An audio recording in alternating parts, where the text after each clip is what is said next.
Square Cow Countdowns, brought to you in part by me, Raptor. As for the topic, it's a little something I like to call the top 10 worst marketing blunders of gaming. And now, a word from our sponsors.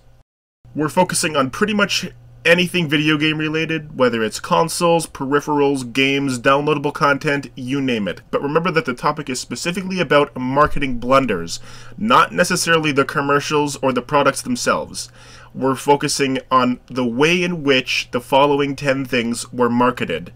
Well, I can't think of any more rules, so I guess I should do this. Number 10. Loading tunnels. Tony Hawk's American Wasteland was supposed to be the first game in the franchise to do a lot of new, quote-unquote, revolutionary things, like riding BMX, or doing parkour. Yeah, those aren't really that fun. The levels were also supposed to be substantially larger and more innovative. The final product of the game was shockingly easy, and the whole thing feels like a giant tutorial level that holds your hand every step of the way. But wait, there's more! There's also no loading screens. Okay, I guess that's kinda cool. Except that the Tony Hawk games never really had long loading screens anyway. It's almost like there was some sort of fine print in the commercials for the game, because there are in fact loading screens, or should I say loading tunnels. It's kind of a clever disguise, because you can actually play during the tunnel segments. To regular gamers, it's a tunnel with no goals or objectives in it, but to hardcore Tony Hawk game fans, it's an opportunity to pull off some sick combos on your way to the next area. The tunnels are nowhere near as crowded as the streets, but they take about the same amount of time to go through as loading screens anyway, so the developers straight up lied to us and got away with it. The Wii U gamepad gimmicks. Why is the Wii U on this list, you might ask? Well, it's certainly not because I ran out of ideas after only having 9 things on this list and needed to find a 10th thing, cause that would be very lazy of me.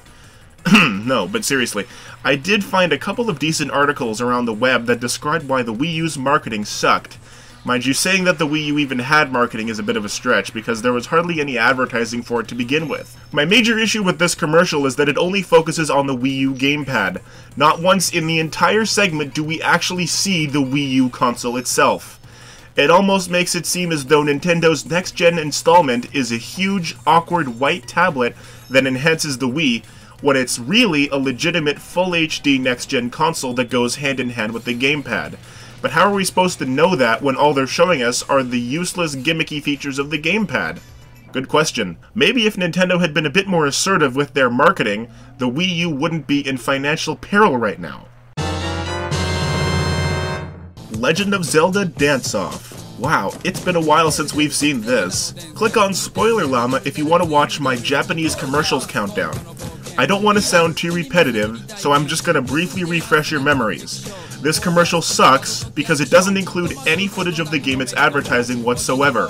That makes no sense! How do they expect people to buy this game if their commercials don't give them any idea of what it's about or what the gameplay is like? I can't even tell which Zelda game this commercial is for. It might help if I could read Japanese, but that's beside the point. Lastly, the makeup is so bad that Zelda and Link look nothing like what they should look like, which just makes it even harder to figure out what Zelda game this commercial is advertising. Way to fail, Japan. PlayStation Vita's French back boobies ad. This one is rather obscure, I'm aware of that, but when I heard about it, I just knew that I had to include it on this list somewhere. Sony, or at least its marketing partners, ran an ad in a French magazine that had a picture of a woman from the neck down with a great set of boobs on both her chest and her back. As you can see, the caption is in French, but I can read French, so I'll translate it for you. It says, "Twice the touchscreens, twice the sensation." I can look past the idiotic way that this ad compares boobs to consumer electronics. I can even look past the biased claims about the dual touchscreens, which, newsflash Sony, aren't nearly as fun as this comparison suggests. What I can't overlook is that the ad promotes the idea that a woman's back is somehow boring because it lacks boobs. I've never even been to France, but I can guarantee that the women in that country have nice backs, just like the women in all other countries. In fact, most of Sony's European ads could easily be on this list too. Take this creepy PS3 ad, for example. Do you see a PlayStation 3 console anywhere in this clip?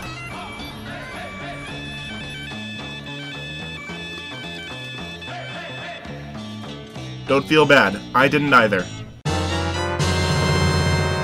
Kinect. Project Milo. When Microsoft announced Kinect, letting us groom our own virtual boy was not what we had in mind.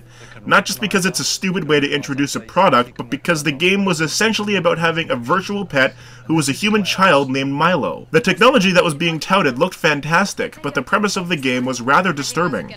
Children are not pets! Some of them get treated like pets if they have crappy parents, but even so, children are children, pets are pets. Period. End of story. No ifs, ands, or buts about it. It's true that virtual pets have always been popular, but again, children aren't pets.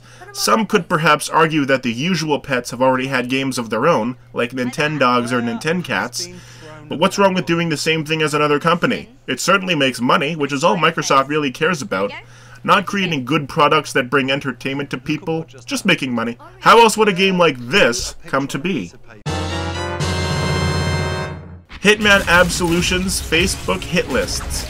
It was bad enough when Square Enix released a trailer for Hitman Absolution that glorified sexualized violence by showing Agent 47 and a bunch of nuns duke it out. But Square Enix didn't stop there. In 2012, they unveiled a new marketing app for the game that invited fans to create and send make-believe hits out on their friends using Facebook. The fake hitman would ask for a distinguishing feature of the target, and would present the user with a drop-down menu that included very crude and insulting things like her hairy legs, her small tits, or his tiny penis. I have no idea why the menu couldn't have included tamer things like birthmarks, large noses, eye colors, or special talents. But more to the point, the only reason I can think of that Square Enix would do something so bold and risque is if they were going for shock value. Needless to say, it worked. And then for some reason, the app was removed mere hours after introducing it. Why would they shut it down if it got the reaction they wanted? That seems very counterproductive if you ask me. Ebony's buxom, irrelevant models. You can't just throw boobs at an advertising campaign and hope for the best. Featuring a series of increasingly undressed women, Ebony's marketing tagline was, "Come play, my lord." I'm sure that everyone has seen an ad for Ebony before. Using attractive models in game art is nothing new, but the girls are normally meant to depict in-game characters. But in Ebony's case, not only does the hot model have absolutely nothing to do with the game, but those looking at the ad would have no idea what the game was actually about. If, for some ungodly reason, you decided to sign up and play Ebony, what you get is a horrible, vastly mediocre Civilization ripoff. The reason it's a free-to-play game is because no one in their right minds would ever pay for something that bad. So for teasing us with boobs in a game that includes none at all, as well as for pissing off all corners of the internet, Ebony's buxom, although completely irrelevant model ads have earned their spot on this list. Atari Jaguars do the math. The problem with inviting people to do the math is that when people begin to realize that the math is wrong in the first place, reactions tend to be rather unfavorable. Atari based their entire marketing campaign for the Jaguar on its 64-bit architecture, which would have been fine if the Jaguar was actually a 64-bit console. In reality, the Jaguar had two parallel 32-bit processors, which was still impressive for the time. However, the difficulty of programming on the platform and its stupid controller were major drawbacks. I mean, look at this thing. It has over 15 buttons. It looks more like a calculator than anything. The Jaguar should have been 4 times as good as the SNES if the math was correct, but it wasn't. Only 3 words can express how awful this hunk of junk is. Jaguar! Jaguar! Jaguar! Lair Reviewer's Guide.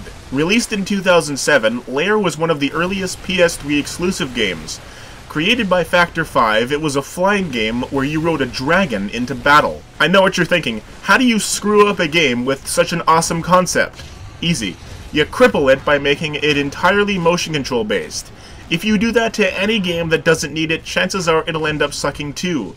You see, Sony insisted that Factor 5 utilized the PlayStation 3's stillborn motion control features called 6-axis. More like sucks asses.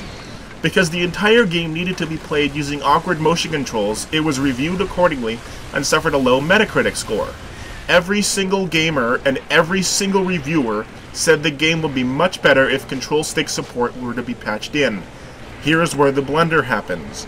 Rather than admit their mistake and listen to what the fans said, Factor 5 instead sent out a review guide, which was basically a huge 2-page full-color booklet that called everyone who hated the game stupid. It also blamed the stupid people for not understanding how to play the game, and then went on to explain why Factor 5 was right and all the haters were wrong. Ironically, several months later, control stick support ended up being patched into the game, but by then no one gave a shit, so the developers went bankrupt. Isn't that just a magical story? Okay viewers, number 1 is coming up right after this recap. What? Did you think I was going to say commercial break? You guys are so silly sometimes. Number 10, loading tunnels. Number 9, gamepad gimmicks. Number 8, dance off. Number 7, back boobies. Number 6, Project Milo. Number 5, Facebook hit lists. Number 4, come play my lord. Number 3, Jaguar, Jaguar, Jaguar! And number 2, Layer Reviewer's Guide. Which brings us to Sega Genesis's blast processing. Even though the Sega Genesis had been on the market for 2.5 years before the Super Nintendo, it simply couldn't compete against the SNES. At the time, the Genesis only had more games than its rival, but the Super Nintendo had better sound and a better color palette, and then later on, better innovations like the Super Effects chip. To combat this, Sega had the incredible idea of marketing and advertising a hardware feature unique to the Genesis that made all their games better than their competitors. But since the Genesis didn't actually have anything like that, Sega decided to simply make something up.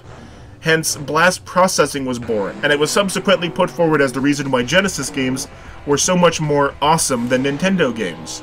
It took a while, but eventually the gaming market started to question what exactly blast processing was, or why Sega hadn't been using it as the basis for their advertising since the Genesis first launched, especially if it's the console's defining feature. When the aforementioned Super Effects chip was released, gamers were finally able to see a noticeable difference in the games they played. You could even see the effects chip right on the cartridges. Sega's boast that it does what Nintendo don't was ultimately exposed as a fictional marketing ploy rather than a real thing. And now it's self-promotion time. I have lots of other cool videos. If you like this one, might I suggest you click that attractive gray button up there and hit subscribe. It will make me feel really nice inside.